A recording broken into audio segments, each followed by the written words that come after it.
When most people think of Australia, they think of sun, sea, shrimps on the barbie, but not me. Oh no, I'm here for the Tour Down Under, and I want to find out what's the latest and greatest in tech for 2019.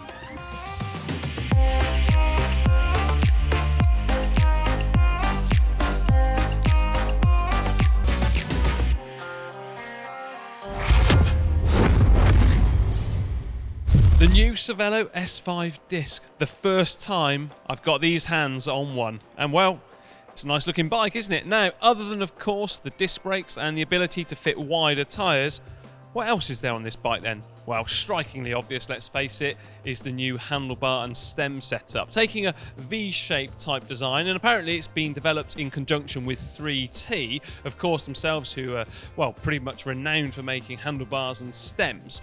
Now, it's not a one-piece affair though. At first when I heard about the launch I thought, wow, that's going to be a lot of configurations they're going to have to make. But in fact, it is a two-piece item. So the stem here, that's available in about 6 different lengths, and then the bars, 3 or 4 different widths there too. So everyone's catered for, because you can simply add and remove the bars using some bolts which go on the underside of the stem and bar and then fit into these aluminium kind of nuts, really, if you like, which go on the other side. Now, check that out. That's right. Basically, an external fork. So the steerer tube, well, that's on the outside. And inside of here, we've got a steel rod, which basically sets the headset preload for the bearings. Now, by doing that, means you can actually get away with having a smaller diameter head tube, which means, that's right, more aerodynamic. Something I must just say, actually, talking about aerodynamics, I'm looking how much tyre clearance there is, and in the rear there's not a lot, even with a 25 fitted, so put a 28 in there, it's going to be close. Right, now loads of you remember Peter Sagan. Well, he always seems to rock up with different models of eyewear each and every time we see him on the podium, and one of these ones, they're strictly limited, 100% Speedcraft. There's only 5 pairs available. Well, now I've been told there's only 3, and well, now there's only 2. See you later. The derailleur hanger on this Cannondale System 6 is not only a lovely pinky purpley affair, which is beautifully CNC machined and I could obsess over it all day, but also it's got a lip built onto it, which is going to prevent any overshifting into the frame when laying down loads of torque when you're down there in the 11-tooth sprocket. I like that. Now, if you're going to be running a specific frame with a specific seat post, like on this Cannondale, you are going to need a special number holder. So the brand K3 have actually 3D printed up some special models for this bike, and well, it's not going to fit any other seat post out there. And talking about this seat post, a handy little feature on the back of it is a reflective strip. I do like details like that. So the bike of Mitch Docker, he's got probably one of the chunkiest stems I've seen for quite a while. Just check out that faceplate. It's a Vision Trimax Carbon, which is an alloy stem and then wrapped in carbon, as is the faceplate. One of the most interesting bits about this stem is that not only is he the only rider here I've seen using one, but the bolts that attach the faceplate onto the actual stem itself attach from the rear using some tiny little heads in there, but it gives it a fantastic appearance. Might see if I can have a go on it later on, see how it rides. Freshly arriving onto Australian shores is this Elia Triestina 07 in probably one of the coolest standard, if you can call it standard, paint jobs you can get. Previously, I've only actually seen it on the bike of Filippo Pizzato in his Cento 10 Air Disc that looked ultra bling, and well, that's my thing. Believe it or not, this is actually the first time I've been able to get these grubby hands on one of these bikes. Yeah, that's right, this is the BMC Time Machine Road version. But what I think is absolutely beautiful on this bike, in fact, is the Aero module bottle cages. So you can see them here. They take a strikingly different appearance from any other bottle cages we see on the market, because they are in fact designed to match the profiles of the tubes. And they do a really good job of it, I think. Now, something you wouldn't see if you had a bottle inside of the cage on the down tube is in fact the Di2 control module, because that is tucked away really neatly in there. Looks great. Have a look down there on the fork leg. Yep, that's right. That's an integrated aero cover for the disc brake caliper.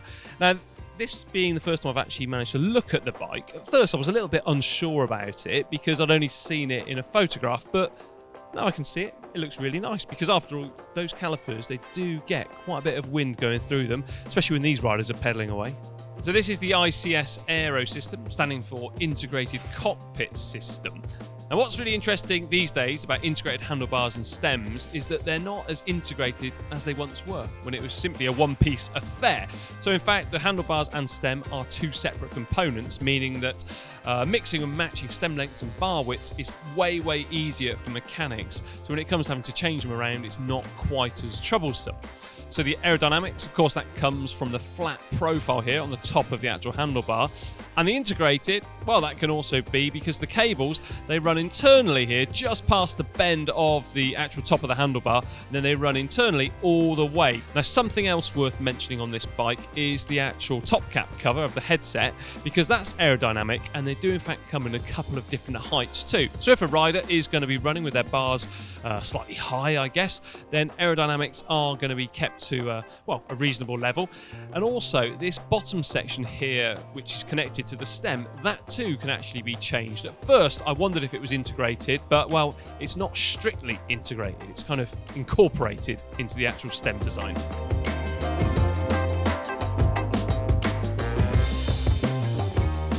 Fitted onto the bike of Davide Ballerini of the Astana Pro team is the FSA Power Box power meter. So FSA, they've partnered up with Power to Max to provide a great bit of kit because it's an upgradable or updatable power meter. So your standard power meter, it comes with your power output as well as your left-right efficiency. But if you update or upgrade the firmware for that small bit of extra cost, well, then you get your torque output as well as your pedal smoothness too.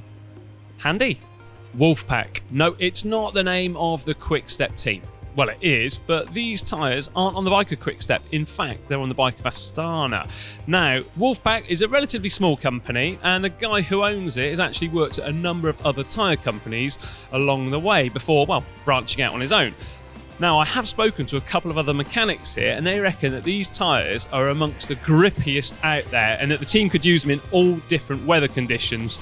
They've got silk sidewalls as well, which is absolutely brilliant. You don't see that very often anymore. But the downside, apparently, is that the tread is a little bit soft for the really, really poor weather conditions. But, well, it's good to see another tyre company out there. And, yeah, gum sidewalls. Thumbs up. GPS mounts. Something in the past I've been known to obsess over. In fact, I still do. It's not a thing of the past. But this one here from Crade, well, it's really good because you can simply press a button on the underside and then extend it or reduce it depending on the length of your head unit. That's good. One solution fits all. So I got the Speedcraft Air Glasses on from 100%, and well, they attach via some little magnet pads here, which self-adhesively attach onto your nose, but still obviously use your normal temples. But with this handy dial on the front, I was a little bit dubious, to be honest, if they would actually work or not, but I can feel my nostrils opening. I hope the cameraman's not picking that up too much because it's not going to be pleasant inside, but yeah, you can definitely feel the difference. And well, when you put them on, they do actually, look at that, they're not going to come off. They're stuck on. My nose is going to come off before the glasses do. Now, something that's just caught my eye are 3 aluminium bikes here of the team of Bora Hansgrohe. So, Jay McCarthy, Oscar Gatto and Peter Sagan have all got themselves a specialised Alley sprint frame. And apparently they're only going to be using it in the Criterium here, which does start just one day before the actual main event. But it is interesting to see that. And, well, the colourway, that's really what popped out in my eyesight because it is slightly different. And I do like the green offering of that. And then, what's that I spy? Yep, that's right, tubeless tyres again. So, well, the plot thickens. Maybe we'll see them using tubeless tyres this season. Who knows? Now, something I've noticed on the bikes of Peter Sagan in the past is that he tends to use slightly wider axles on his pedals than normal. One reason behind this is that he desires a wider Q factor, or possibly it's just something to do with comfort. Either way, these days, riders are actually limited with their Q factor because, well, integrated axles onto chain sets don't allow you to get your cranks further apart. Whereas years ago, we used to be able to use square tapered bottom brackets and therefore adjust your Q factor accordingly. So that's one of the reasons possibly why he's got these extenders in. But probably the most interesting thing about this is they don't look like the standard Shimano part. Instead, they're quite, well, rough around the edges, and it looks almost a bit like my Dremel bits at home that have sort of diamonds integrated into them. I don't know exactly what they are, but they look great, and I love the fact that Sagan is really particular about his position.